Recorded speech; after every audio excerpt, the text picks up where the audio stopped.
कक्षा 4 का, जिसका हमारा पाठ है पाठ 9। पाठ 9 का नाम क्या है? उपास्य महिमा। क्या? उपास्य महिमा। चलिए अब हम अपने इस पाठ को शुरू करते हैं। उपायेन तत् संभावित तत् पराक्रमेण न सिद्ध्यति, यानी कि उपायेन उपाय से, उपायेन उपाय से संभवती, जो संभव है वह किसे? पराक्रमण यानी कि पराक्रम, सिद्ध्यति यानी कि पराक्रम से सिद्ध नहीं होता। क्या कह रहा है कि उपाय से जो संभव होता है वह पराक्रम से सिद्ध नहीं होता। अस्मिन् विषये एका कथा प्रचलिता अस्ति, यानी कि अस्मिन् यानी कि इस विषय में, इस अस्मिन् यानी कि इस विषय में एक कथा प्रचलित यानी कि प्रचलित है। इस विषय में क्या है? इस विषय में एक कथा प्रचलित है। चलिए, एकाश्मचेत प्रदिशा एक महाना वट वृक्षः आसीत्। क्या कह रहा है कि किसी प्रदेश में, एकास्मिक प्रदेश यानी कि किसी प्रदेश में एक महान यानी कि एक महान वट वृक्ष यानी कि वट का वृक्ष था, आसीत था। तस्मीन वृक्ष यानी कि उस वृक्ष पर वाय सद मप्तति प्रतिवासति, यानी कि किसका दल? कौवा दंपति का। कैसा? उस वृक्ष पर कौवे दंपति का एक दल रहता था, यानी कि एक झुंड होता है जिसमें बहुत सारे कौवे दंपति होते हैं, उनका एक दल रहता था। तस्मीन उस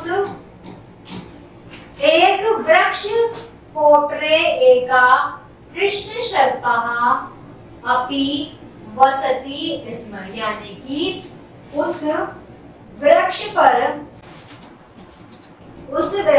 एक कृष्ण सर्प यानी कि काला सांप। कौन? काला सांप। काला सांप वसति यानी कि रहता था।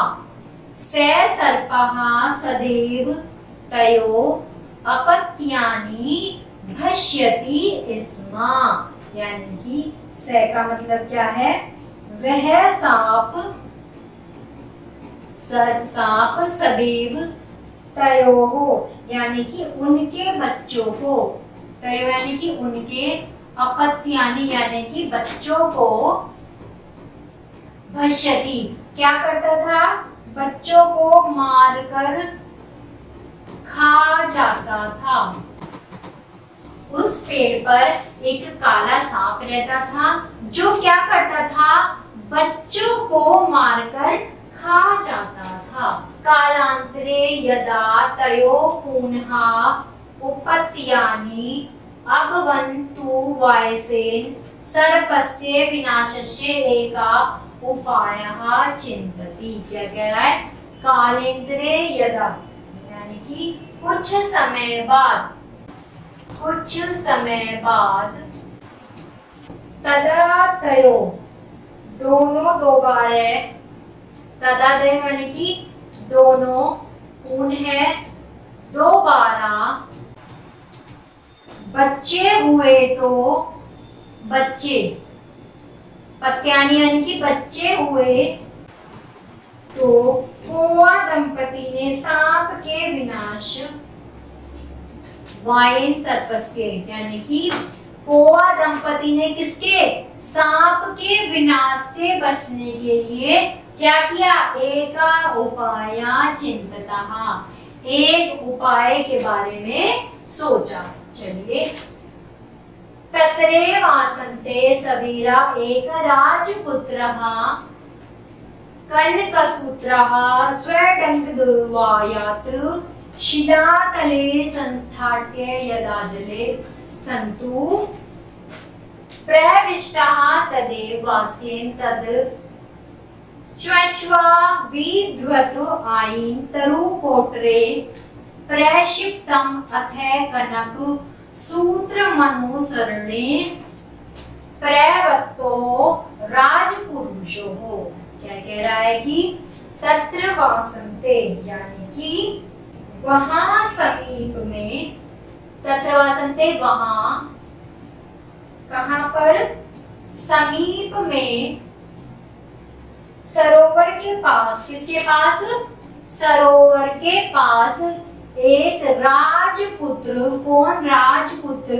अपने गले से सोने की जंजीर, कनक सूत्र यानी कि सोने की जंजीर, अपने गले से सोने की जंजीर स्वर्णांतर्यात यानी कि उतार कर शिलातल पर, क्या कर रहा था? उतार कर शिलातल पर संस्थाट्य यदा, रख कर जैसे ही, संस्थाट्य यानी कि शिला तट पर रखकर, यदा जैसे ही, जले स्तंतु, जल में, कहां पढ़ते हम? जले स्तंतु, जल में प्रविष्टः तदेव, जल में नहाने के लिए क्या करता है? प्रवेश करता है। वैसे ही कौवा उसे अपनी चोंच में, तदेव वैसे ही, व्यसेन कौवा तत् च्वच्वा यानी कि अपनी चोंच में, वैसे ही कौवा उसे अपनी चोंच में विधृत आनीय तरु कोटरे प्रक्षिप्त, क्या करता है? चोंच में लेकर पेड़ के घोंसले में डाल देता है। क्या करता है? तरु कोटरे यानी कि घोंसले में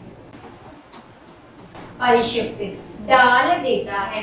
अतः कनक सूत्र मनुसरणे प्रवत्ते राजपुरुषे।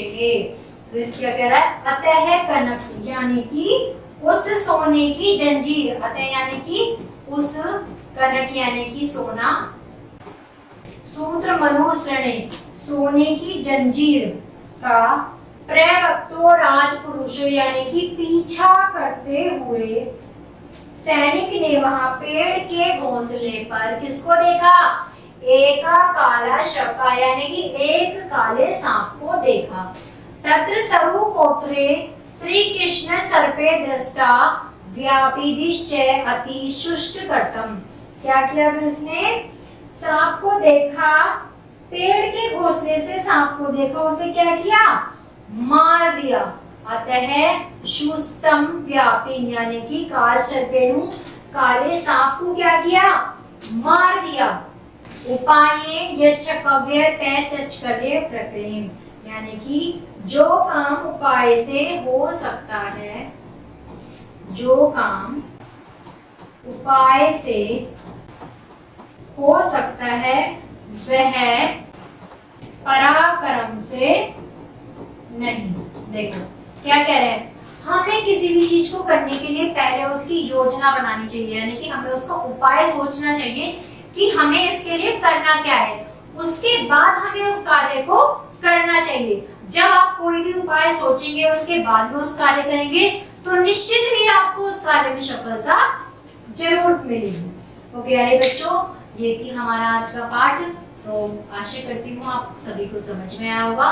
कोई भी समस्या है तो आप कमेंट बॉक्स में जरूर करें, लिखें और वीडियो को लाइक करें। धन्यवाद।